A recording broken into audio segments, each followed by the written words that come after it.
was my son the doctor, and my father wanted me to be a doctor, so I started majoring in pre-med, and quit that and went into English literature and got a degree in English literature, but got into medical school because I had the prerequisites, and went for 1 year to satisfy my parents more than anything else, left and went on to graduate school in English literature, and came to Quincy in 1962 when they were looking for an English teacher, 63.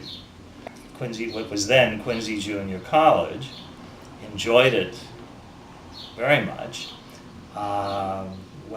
left to go back and finish my doctorate, and I came back and thoroughly enjoyed it, and stayed for almost 30 years. And I taught English literature, I taught biology because I had the equivalent of a master's in biochem.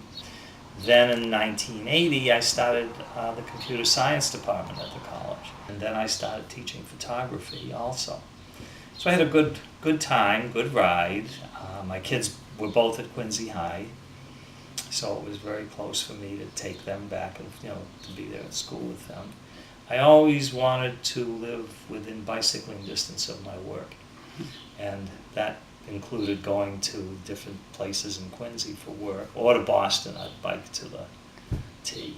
Almost 25, if not more, % of our class were physicians.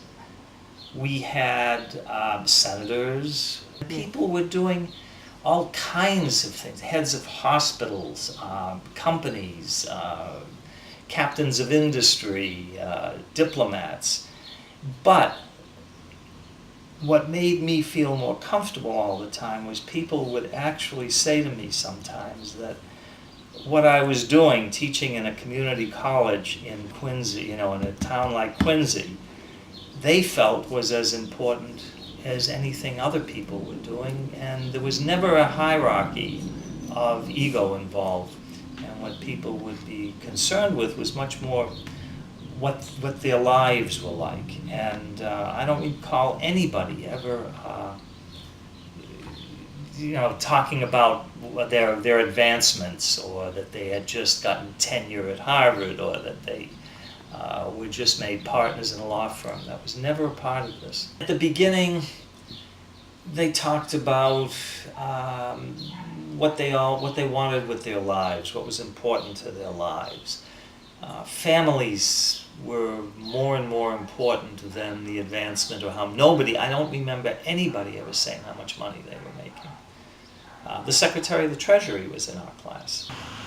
The children were important, not what they were accomplishing, but whether they were happy, and whether they were married, and whether they were, and people's health, and vacations, or what experiences they were having, or what issues were important to them. As we got older, health becomes an issue, and people would gravitate to, one of the last luncheons we had, there was one group, comparing notes on prostate cancer, another on their wives' breast cancer, another group that had hip replacements, and people would pass information back and forth, help each other.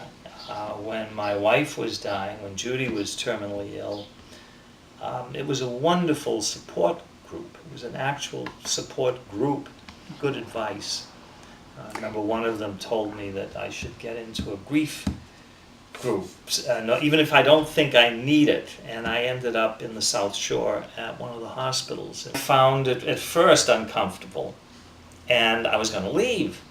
And they, this is a women's group. And they said, "No, Ron, you've got to stay because we just need a man sitting here." I found it very, very useful. But of course, as you grow older, you have more issues, more problems, more advice that you need than just, getting a paper done.